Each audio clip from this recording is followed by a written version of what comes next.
Saludamos a quienes nos acompañan: Isabel Maldonado, viceministra de Educación; Caroline de Combel, directora de BBOB Educación por el Desarrollo; Soledad Vela, subsecretaria para la Innovación Educativa y el Buen Vivir; directores nacionales y zonales del Ministerio de Educación; Jan Smith, consultor y formador de prácticas restaurativas en Latinoamérica y España, miembros de los departamentos de Consejería Estudiantil. El objetivo principal de este encuentro es reforzar los conocimientos y habilidades de los profesionales de ESE y docentes en lo que se refiere a las prácticas restaurativas.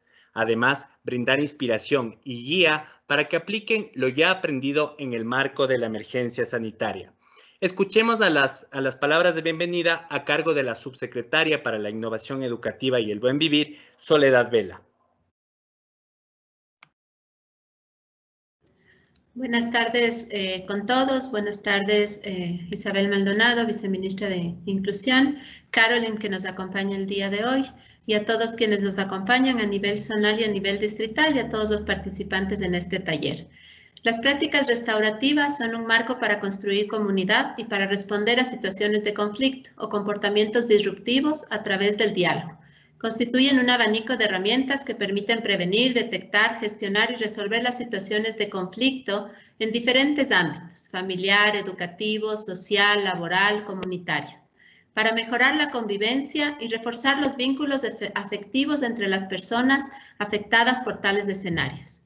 Las herramientas principales que utiliza el enfoque restaurativo son escucha activa, diálogo restaurativo, comunicación no violenta, círculos restaurativos y reuniones restaurativas. Trabajamos de manera permanente en fortalecer las capacidades y habilidades de quienes están en primera línea en contacto con los estudiantes y con sus familias, de los docentes y profesionales de los departamentos de consejería estudiantil. El apoyo psicosocial es esencial en estos tiempos y cada vez más, a medida que pasa el tiempo, se hace más necesario. Quienes requieren este apoyo, todas y todos los miembros de la comunidad educativa, docentes, estudiantes, familias, profesionales, autoridades, entre otros. La BBOB, en coordinación con el Ministerio de Educación, ha desarrollado herramientas que favorecen el apoyo psicosocial a la comunidad educativa, desde las prácticas restaurativas. Estas herramientas buscan reforzar los conocimientos y especialmente promover espacios de diálogo, no violencia y construir comunidad, considerando que hacerlo implica cambios de paradigmas, de formas de pensar, de mirar, de relacionarse consigo mismo y con los demás, de promover una convivencia armónica con la participación de todos los miembros de la comunidad. Están previstos estos espacios de diálogos en los cuales se abordarán varios temas relacionados a las prácticas restaurativas. Hoy dialogaremos sobre los efectos de la pandemia y apoyo a la comunidad educativa y familias desde las prácticas restaurativas. Antes de terminar, quiero agradecer a todo el equipo que ha venido trabajando y apoyando y trabajando directamente con la BBOB, y me voy a permitir nombrarlos aparte de este equipo, liderados por Jennifer Barrera, que es analista de planta central de la Dirección Nacional de Democracia y Buen Vivir, y este grupo de profesionales de los departamentos de consejería estudiantil que han venido trabajando de manera comprometida en todo este proceso. Nelly Bermeo, Carolina Bravo, David Caicedo, Tatiana Chulde, Omika Joseph, Jenny López, Sheila Masay, Jacqueline Mendoza, Nelly Orrala, Diego Pantoja, Byron Ramírez y Karina Villasís. Muchísimas gracias a todos por el trabajo realizado y por este trabajo que hoy da frutos en estos 8 talleres y diálogos que estamos desarrollando y organizando conjuntamente. Sí, bienvenidos a todos y desearles que este sea una tarde de muchos aprendizajes y también de compartir y retroalimentarnos juntos. Muchas gracias. Muchísimas gracias a Soledad Vela, subsecretaria para la Innovación Educativa y el Buen Vivir. Les pedimos, por favor, que apaguen las cámaras para que las autoridades puedan encender una vez que vayan a intervenir. Muchas gracias. La BBOB, en coordinación con el Mineduc, han desarrollado herramientas que favorecen el apoyo psicosocial a la comunidad educativa desde las prácticas restaurativas. Ahora damos paso a la directora de la BBOB Educación por el Desarrollo, Caroline de Combel. Buenas tardes con todos y con todas. Quiero extender mis cordiales saludos a las autoridades que nos acompañan hoy, distritos y zonas, pero sobre todo al personal de ESE. saludar su compromiso y dedicación en una situación tan excepcional. Me siento honrada hoy día también para acompañarles en este lanzamiento de estas charlas y quiero agradecer sobre todo la confianza que nos tiene el Ministerio de Educación para brindar asistencia técnica. BBOB Educación para el Desarrollo es una organización con sede en Bélgica que fortalece los sistemas educativos en todo el mundo, hombro a hombro con los ministerios de educación, que son los garantes del derecho a la educación. Desde casi 30 años, en Ecuador compartimos la convicción con el ministerio que la educación de calidad garantiza la igualdad de oportunidades. Esta es clave para alcanzar un mundo más equitativo para todos y todas. Junto con el Ministerio de Educación, respaldados por un convenio marco, diseñamos e implementamos programas plurianuales que fortalecen a ustedes, personal DC, para que a su vez ustedes puedan brindar un apoyo de alta calidad a directivos institucionales y a docentes, especialmente de bachillerato técnico, porque sabemos que docentes y directivos son los que mayor impacto tienen en los procesos de enseñanza-aprendizaje. La serie de charlas que inician hoy y que van acompañados de videos que serán accesibles para toda la comunidad educativa, se enmarcan en la respuesta que la BBOB Ecuador organiza en el marco del programa plurianual Fortalecimiento de Educación y Formación Técnica Profesional FTP 2017-2021, y esta respuesta es un esfuerzo coordinado con el Ministerio de Educación a través del clúster educativo. Este clúster agrupa organizaciones de cooperación internacional, así como de la sociedad civil, con la intención de brindar una respuesta coordinada y articulada a las necesidades del plan COVID del Ministerio de Educación. Sabemos que estamos viviendo una situación que nadie se anticipaba. Todo ha sido afectado, todo cambió, pero tampoco todo ha sido para mal. Uno de los valores principales que ha surgido en este tiempo es la solidaridad. Y hemos visto surgir ejemplos de solidaridad en todo el mundo, en Ecuador, pero también dentro de los hogares. Aprovechemos de este periodo para reconectar, desarrollar nuevas formas de interactuar que apuntan a la escucha, a la comunicación no violenta, a restaurar relaciones y crear comunidades. Dichas charlas y videos tienen la intención de trabajar las herramientas mencionadas para el desarrollo de capacidades restaurativas que permitirán a enfrentar situaciones difíciles o conflictos de una manera más constructiva, enfocada en construir comunidades. Les permitirá tener mayores herramientas y competencias para aplicar la guía de apoyo psicosocial que se está distribuyendo desde el Ministerio de Educación y brindar soporte a la comunidad educativa. Felicito también yo el equipo técnico de la BBOB y del personal DC técnico también por su excelente trabajo realista, permitiendo a todos los actores educativos de ser partícipes en generar un ambiente seguro, respetuoso, enfocado en restaurar y en reconstruir la comunidad en estos tiempos de distanciamiento social. Les agradezco y les deseo mucho éxito en esta jornada. Muchas gracias. Muchísimas gracias, directora. Las prácticas restaurativas buscan dar una respuesta actual a las necesidades relacionales y de convivencia de la comunidad educativa. Invitamos en este instante a la viceministra de Educación, Isabel Maldonado. Muchas gracias, Edgar. Un saludo muy especial a todos los que nos acompañan, a todos y todas las que nos acompañan hoy. Un saludo a Caroline de Combel, de la BBOB. Agradecerte nuevamente por todo el apoyo que nos dan al Ministerio de Educación en distintos aspectos. Hoy te agradezco por el apoyo en el desarrollo de este plan de prácticas restaurativas. Un saludo a Soledad Vela, la subsecretaria de Innovación y Buen Vivir, Sebastián Salazar, director nacional de Innovación y Buen Vivir, y a todo el equipo de Planta Central que ha desarrollado esto junto a la BBOB, y también un saludo muy especial a todos los equipos DESE que nos acompañan el día de hoy y docentes que también nos acompañan. Comienzo por mencionar que para nosotros como Ministerio de Educación es muy importante la creación de comunidades en el ámbito educativo. Tanto es así que estamos también viendo la manera de fortalecer, hemos fortalecido por ejemplo, la educación rural, las escuelas rurales para volver a lo que siempre hemos conocido a la escuela como el centro de la comunidad, y de una comunidad sana, próspera, que se apoya entre sí, y eso es lo que buscamos también a través de la creación de las comunidades, a través de las prácticas restaurativas. Entonces, ¿por qué es importante la creación de comunidades? Y en este sentido, en el aspecto nuestro, las comunidades educativas. Y esto es porque nos permite que a través del diálogo resolver situaciones de conflicto que se tengan en distintos ámbitos, en los hogares, en el ámbito educativo, en el ámbito familiar, laboral, etcétera. Y también nos dan la posibilidad de tener soporte y herramientas para prevenir aspectos de violencia y también detectar y resolver las situaciones de conflicto que se tengan en los distintos ámbitos ya mencionados, como puede ser educativo, familiar, laboral.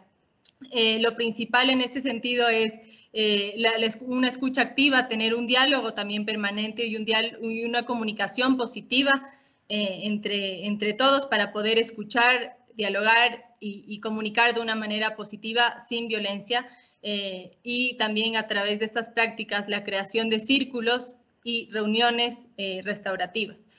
Como hemos visto en estos tiempos de pandemia, la creación, el tener una comunidad educativa nos ha dado soporte. Sabemos que ha sido un fuerte soporte para los estudiantes, por eso hemos recalcado y hemos enfatizado la importancia de estar pendientes, tanto docentes como deces, estar pendiente de los estudiantes, de cómo está la situación en el hogar, ya que estamos todo el tiempo en los hogares, en nuestras casas, y por eso es tan importante la comunidad en estos tiempos de pandemia, y también serán muy necesarios en los tiempos post pandemia que tendremos pronto.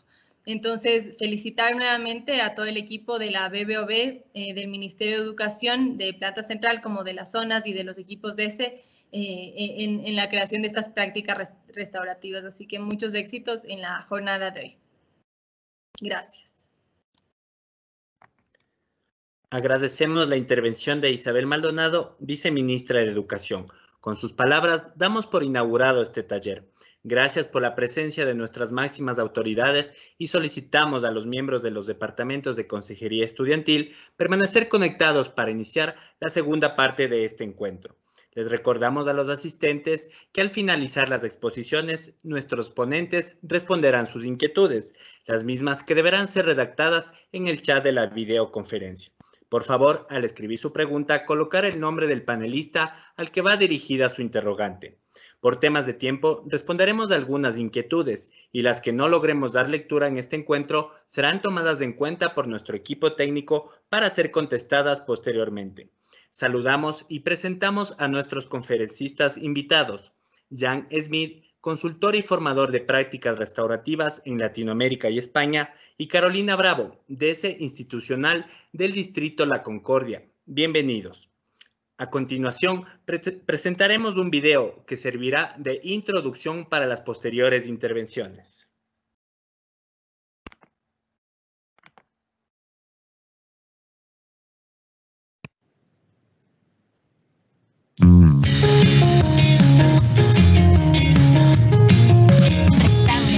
La vida en familia.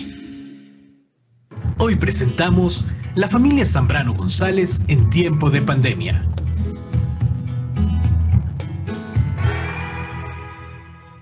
Hola, somos la familia Zambrano González. Yo soy María Paz y soy maestra. Estoy casada con Clemente desde hace Él es técnico dental. Tenemos 2 hijos, Felipe, que tiene 13 años, y Nati, que tiene 6. Mi mamá también vive con nosotros. Ella se llama Carmen. Es jubilada y tiene una discapacidad física. Hemos tenido algunos problemas de comunicación, como todas las familias, pero lo hemos sobrellevado. Los problemas van y vienen, pero los resolvemos juntos. No puede ser, ñaña, otra vez. Lo siento. Tratamos de dar un buen ejemplo a nuestros hijos. Queremos que confíen en nosotros y sean buenas personas.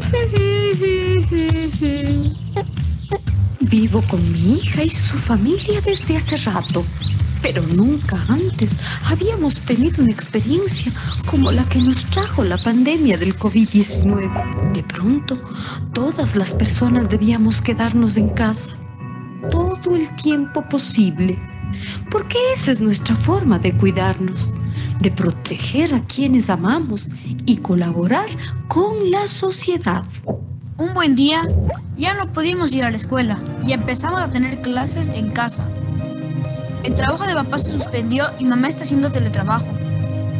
Ni siquiera podemos ir al parque, es súper loco. Por la ventana no se ve ni un solo carro, ni una sola persona. Solo de vez en cuando se escuchan ambulancias. Todo muy raro. Sí, todo es diferente. Creo que nosotros tampoco somos las mismas personas de antes.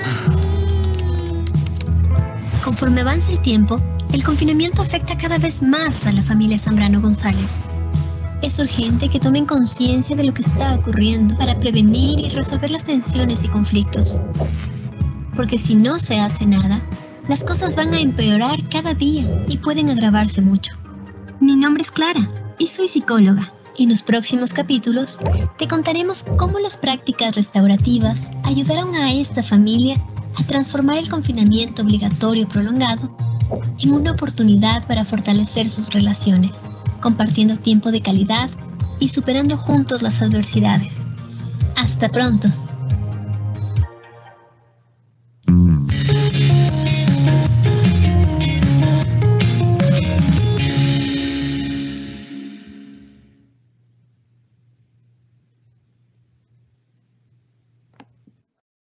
Muchas gracias. Ahora es momento de escuchar a nuestros panelistas, quienes realizarán una ponencia compartida. Damos paso a Jan Smith y Carolina Bravo. Ustedes tienen la palabra.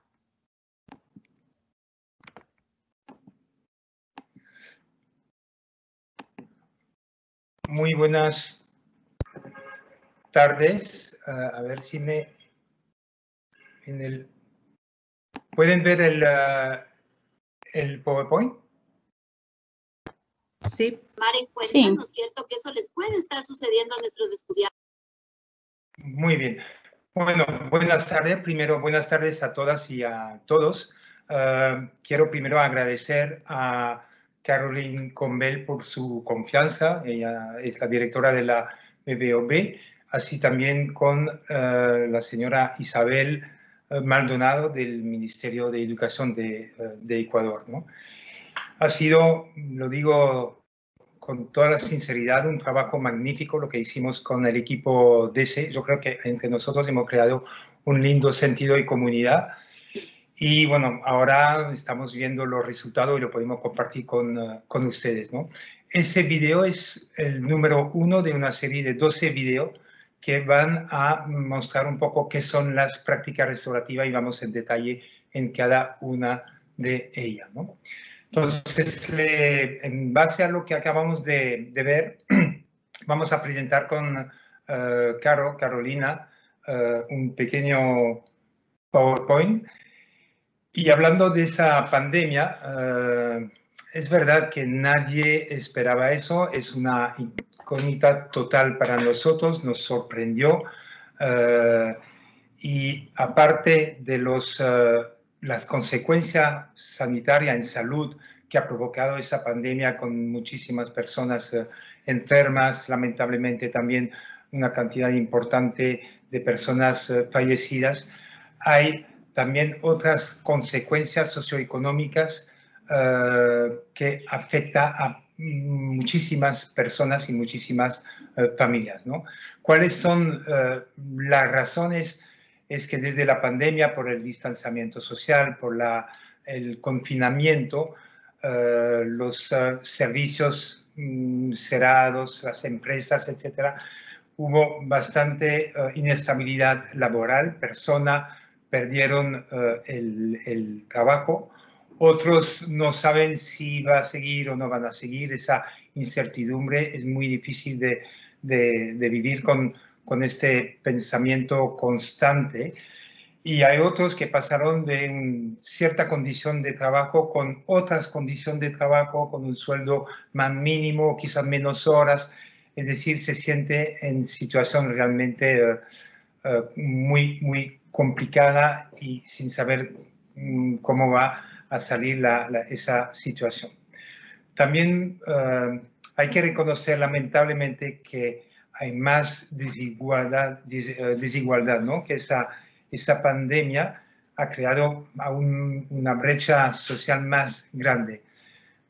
Hay que reconocer que hay algunas personas, por tener quizás un buen trabajo, buenas condiciones, quizás tenían un ahorro y si bien a todos nos afectó, quizás a cierta persona le afecta menos que a otros que vivía de día a día, quizás en el sector informal, le cuesta mucho más, ¿no? Es mucho más complicado, ¿no? Le comentaba así que un aumento de la pobreza, ¿no? Todo ligado a la pérdida de trabajo, etc. Incluso en familia como familia Zambrano, quizás que alquilaba una casita, quizás no tiene quizás más los recursos económicos suficientes para pagar ese alquiler y tener que moverse en otros, ¿no? También la pandemia afecta aún más a las personas vulnerables. Imagínense una familia donde hay menos recursos, quizás no hay algo de ahorro, dificultad también para alimentarse. Es decir, es una consecuencia de consecuencia y personas como niños, ancianos pueden verse más afectados, ¿no? Y luego en zonas de mucha población, de densidad de población, o personas que se tienen que desplazar de un lugar a otro, pero usando transporte público, por supuesto, con toda la protección, etc. Sin embargo, la probabilidad de contagiarse es más grande que uno que puede desplazarse en su propio auto, ¿no? Es decir, que hay algo de inegalidad entre ciertos grupos, ¿no?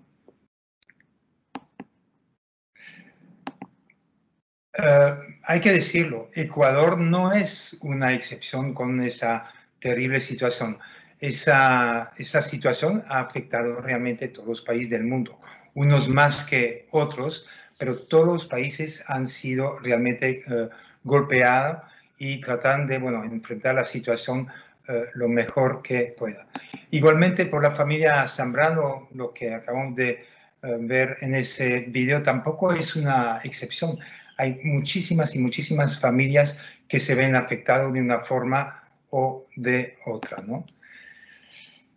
¿Cómo se sienten afectados? Bueno, se imagina que muchas familias tienen ese temor de contagiarse. Si todavía ningún miembro de la familia ha sido contagiado, seguramente que uno conoce un colega, quizá un amigo, un familiar que se contagió y en un momento piensa cuándo será mi turno, se protege por supuesto, pero siempre el riesgo está, ¿no?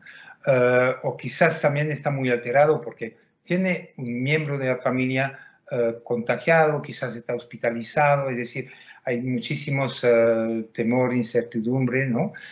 Luego, el confinamiento, no estamos acostumbrados a vivir 24 horas, incluso con personas que estamos, que son nuestros familiares, es muy complicado y probablemente mucho más complicado por familias que viven en condiciones más difíciles, que no hay quizás tantos cuartos, que son casas más pequeñas, ¿no?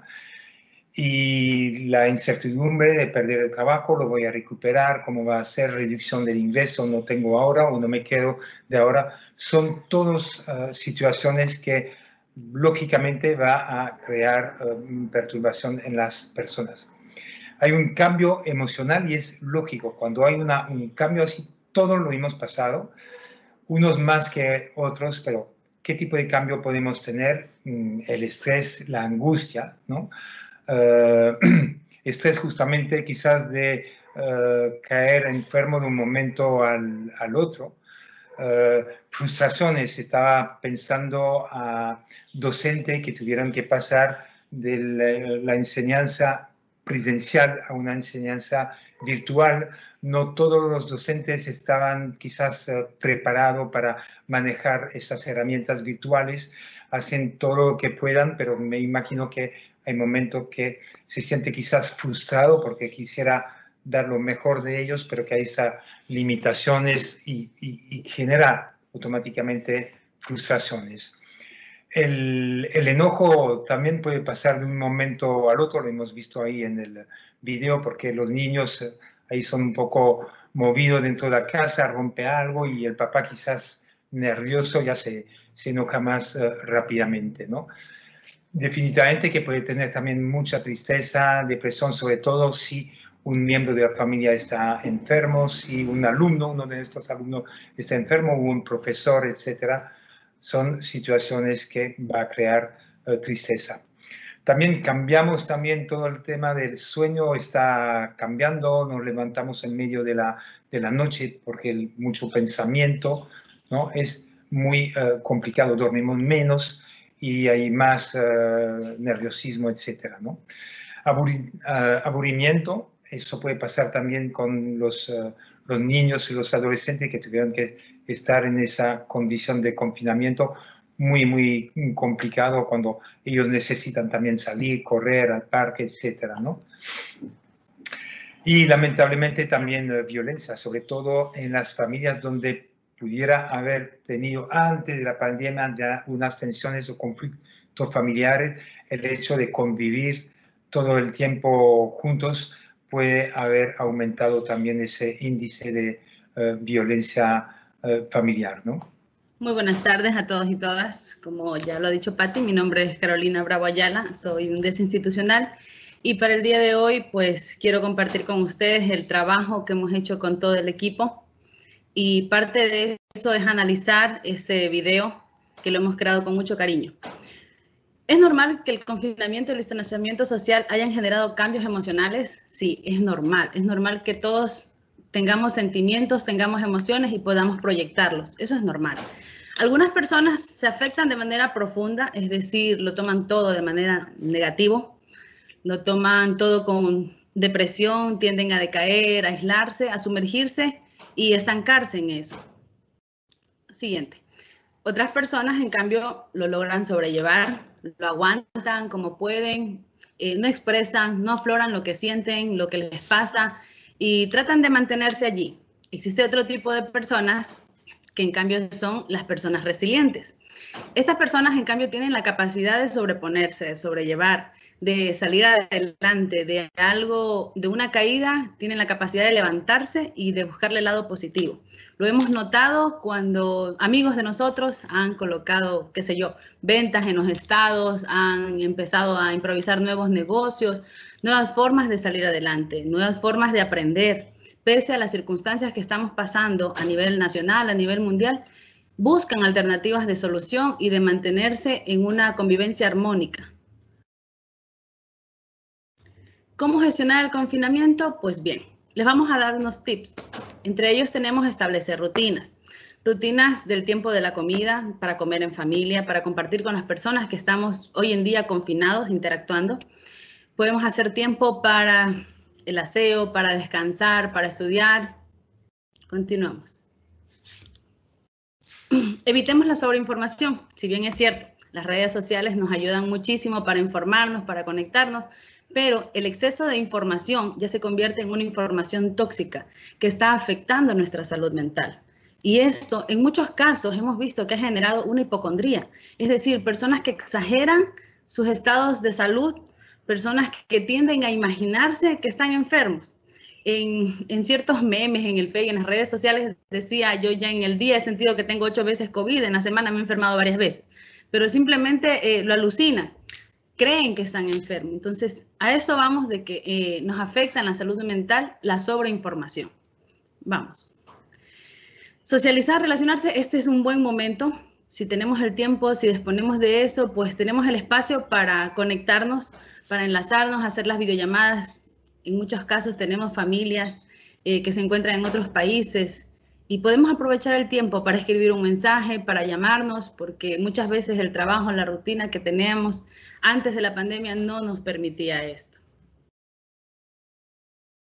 Evitemos los pensamientos y anticipaciones catastróficas. Hemos pasado, hemos tenido incluso personas a nuestro alrededor que pensamos, si ya me llega el COVID, si ya me llega la pandemia, y ahora, ¿qué va a pasar conmigo? ¿Qué va a pasar con mi familia? ¿Y si me llego a morir? Entonces, ese tipo de pensamientos ya nos adelanta a algo que de pronto no puede llegar, pero sin embargo ya nos estamos enfermando por dentro. Evitemos este tipo de cosas y lo podemos hacer realizando actividades placenteras.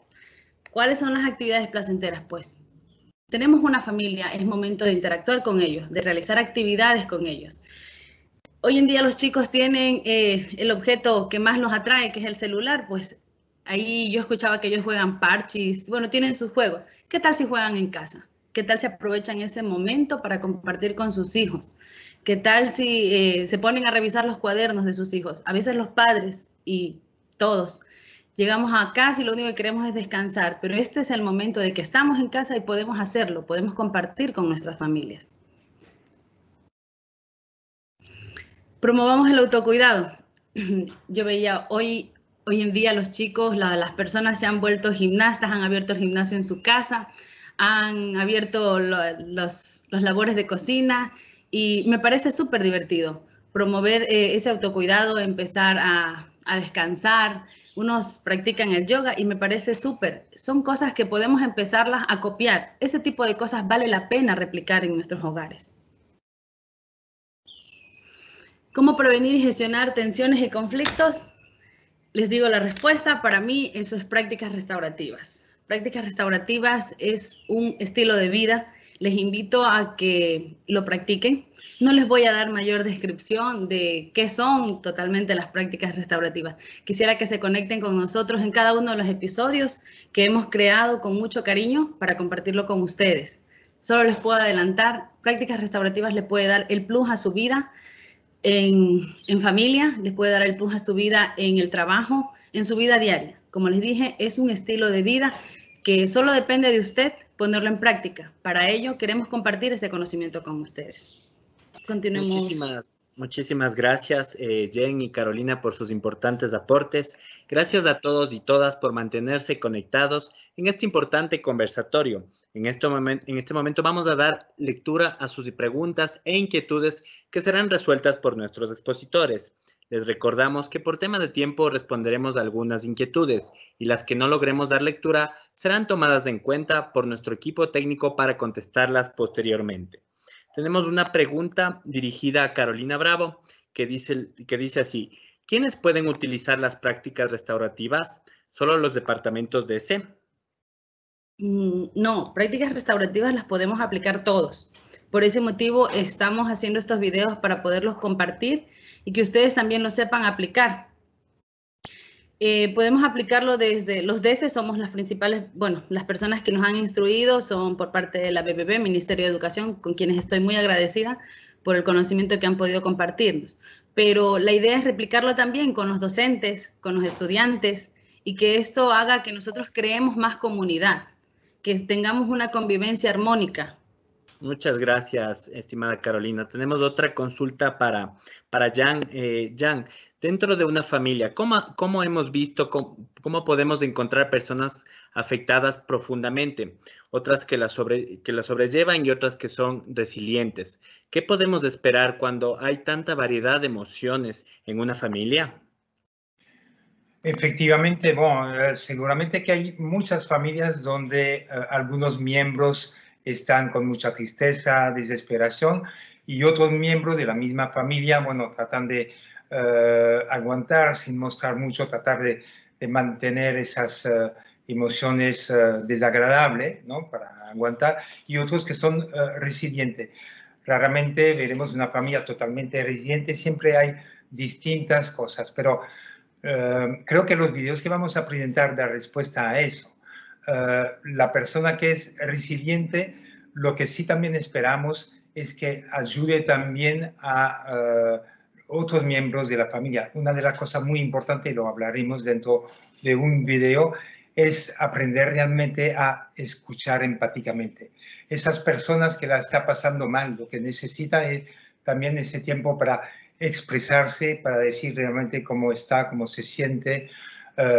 No es que está esperando que le digamos lo que hay que hacer. Lo que necesita es sentir que no está sola, que lo que le está pasando es algo normal, pero que también tenemos que recurrir a soporte, ayuda, etcétera, ¿no? Es muy importante esa atención empática, yo diría hasta compasiva, y tener un diálogo que no minimiza. Ese tipo de expresión de decir, no, no te preocupes, la cosa va a pasar, no pasará nada, eso no ayuda realmente a la persona, ¿no? Es estar presente, escucharla, acompañarla. Por supuesto que hay quizás casos que son muy, muy fuertes, que puede ir hasta la depresión. No somos psicólogos quizás en la familia. Ahí yo diría que es importante buscar una orientación de un profesional que nos podía quizás apoyar en eso. Muchas gracias, Jan. Tenemos otra consulta para usted.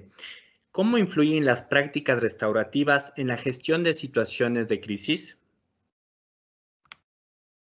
Bueno, de nuevo, toda la respuesta, interesante la pregunta, porque la respuesta la vamos a tener en los vídeos siguientes, en nuestro conversatorio siguientes también.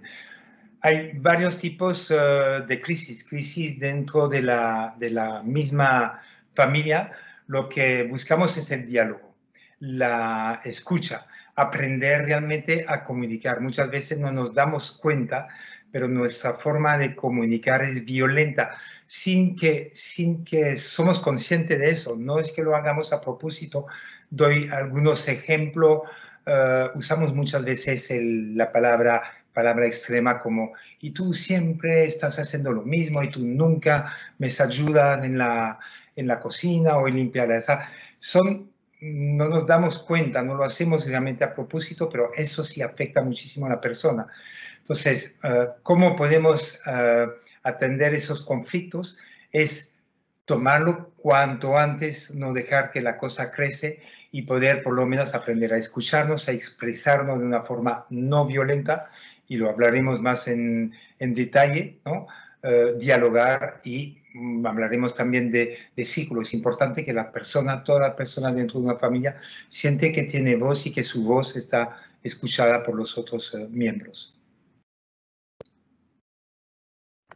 Muchas gracias, Jan. Tenemos otra consulta también que nos acaban de realizar y dice así: ¿cómo favorecen las prácticas restaurativas en el sistema educativo? De pronto, Carolina, ¿nos puede responder esta consulta? Por supuesto. Bueno, por experiencia propia, puedo compartirles que como desinstitucional, aplicar las prácticas restaurativas con los chicos, con las chicas, bueno, de grado adolescente, ha sido muy productivo porque ellos mismos ponen sus acuerdos y compromisos, se establece un diálogo restaurativo. Si es una situación de conflicto, aplicamos una tarjeta restaurativa y sobre todo se persuade para que los chicos tomen una posición empática y entre ellos mismos se plantee una solución, una posible solución, porque la idea no es buscar un culpable, no es sancionar simplemente, sino restablecer el daño causado, enlazarlos más, hacerlos sentir que son seres humanos más que el acto, pesa más su ser como ser humano que el acto que han realizado. Entonces te puedo decir que ellos, en la institución, los chicos ya saben, o sea, en muchos casos ya llegamos a las aulas, chicos, vamos a hacer un círculo y ellos se van ubicando, se llaman, Listen, llegó la psicóloga, o a veces mis compañeros también están, el 50% de mis compañeros están capacitados con esto de prácticas restaurativas, y para los chicos resultó innovador y divertido, pues vamos a hacer la pregunta de crear comunidad, y empiezan a ellos, y uno a uno se van conociendo, es decir, el hecho de conocerse no simplemente es la parte física, sino el interior. Se enlazan, crean un lazo afectivo, una familiaridad. No simplemente somos compañeros, sino ya empiezan a ser como una especie de familia dentro de un paralelo. Todos son iguales, me faltó resaltar eso, todos son iguales al momento de empezar a practicar las prácticas restaurativas, porque los docentes y los estudiantes, en un marco de respeto, todos son iguales. Entonces, tienen el mismo derecho de responder la pregunta o de pronto de pasarla. Eso te digo, para nosotros, en una palabra te digo, es súper, es chévere que lo practique desde mi autoridad, los docentes, mi persona como DESE, incluso como DESE, cuando ya hay dominio de esto, es como que se te aliviana un poquito el tema de resolver los conflictos, porque ya empiezan a reducirse el nivel de conflictos. Y los chicos mismos, bueno, si ya hacen sus cosas, sus cosas de adolescentes, ¿no? Cualquier situación, porque son adolescentes, no vamos a decir que van a ser santos y no van a cometer ningún error, no, sí va a haber situaciones. Ellos mismos ya plantean su alternativa, su solución y saben las posibles consecuencias de las cosas que pueden realizar. Entonces, te digo, para mí ha sido muy buena la experiencia. Yo les comparto y les vuelvo a decir, para mí prácticas restaurativas es un estilo de vida. Y les invito nuevamente a poner mucha atención a cada uno de los episodios. Muchísimas gracias, Carolina. Tenemos la siguiente interrogante que va para Jan. ¿Cuáles son las pautas para ser restaurativos? Pautas para ser restaurativo. Yo diría, hablamos de un profesional restaurativo y como estamos ahora mismo en el ámbito educativo, yo diría que una práctica de docente restaurativo tendría que tener 4 características. La primera es una persona que tiene un cierto estilo de autoridad, ¿no? Es decir, que cuando hablamos de estilo de autoridad, que tiene que tener poner control, es decir, saber poner límites, poner disciplina, pero también, como lo dijo ahora mismo Carolina, siempre dentro de un marco de respeto y de apoyo, de acompañamiento. No es suficiente de ser solamente el alto control y sin dar apoyo. Eso es una primera característica. La segunda es que el docente aprende a ser socrático. ¿Qué significa eso? Es que su práctica se base en hacer preguntas a sus alumnos, pero no cualquier pregunta, sino preguntas que les empuja a ser curioso, a que ellos mismos dan la respuesta, reflexionan, a autoeducarse, a empoderarse, ¿no? Luego, un docente restaurativo es un docente que para él es muy importante también que crea un espacio donde los estudiantes pueden expresar sus sentimientos. Si bien estamos en una sociedad donde a veces reprimimos nuestros sentimientos porque vemos como si fuera algo un poco de una debilidad, ¿no? Somos vulnerables, pero es importantísimo de poder realmente expresar nuestros sentimientos, porque expresar sentimientos es querer conectarse con el otro.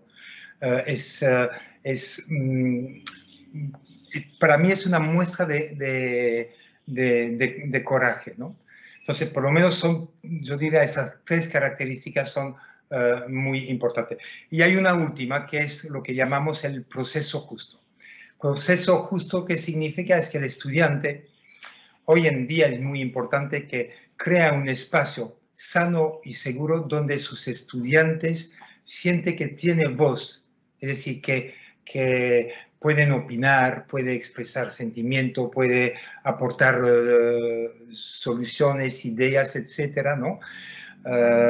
Y que sus aportes están compartidos y escuchados por las otras personas.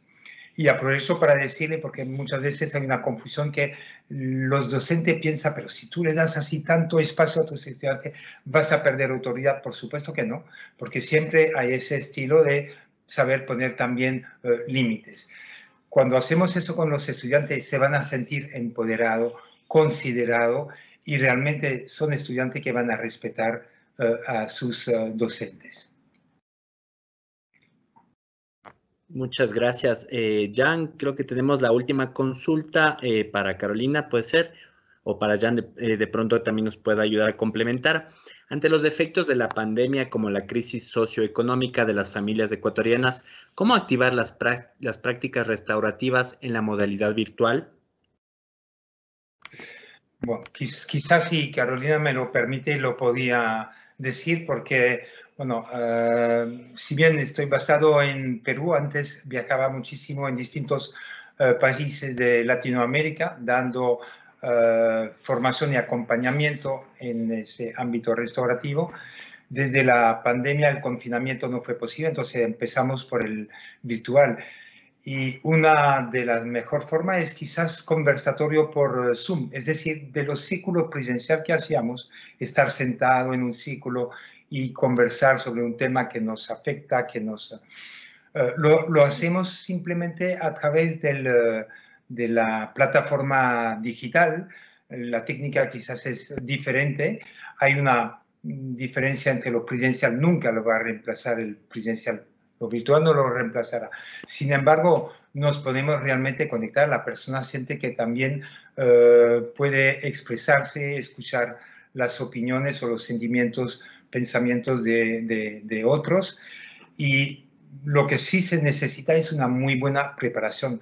¿Cuál es el objetivo de reunirnos? Quizás he trabajado muchísimo el tema de contención emocional a través de una plataforma digital donde hacemos algunas preguntas y la persona siente que puede expresarse, sentirse escuchada, desfogar y hablar también de cómo la está llevando, la dificultad que tiene, pero también hablar también de cosas positivas, como mencionó hace poco tiempo Carolina, que hay personas que eran resilientes y pudieran hacer tal o tal cosa y que motiva a los otros, ¿no?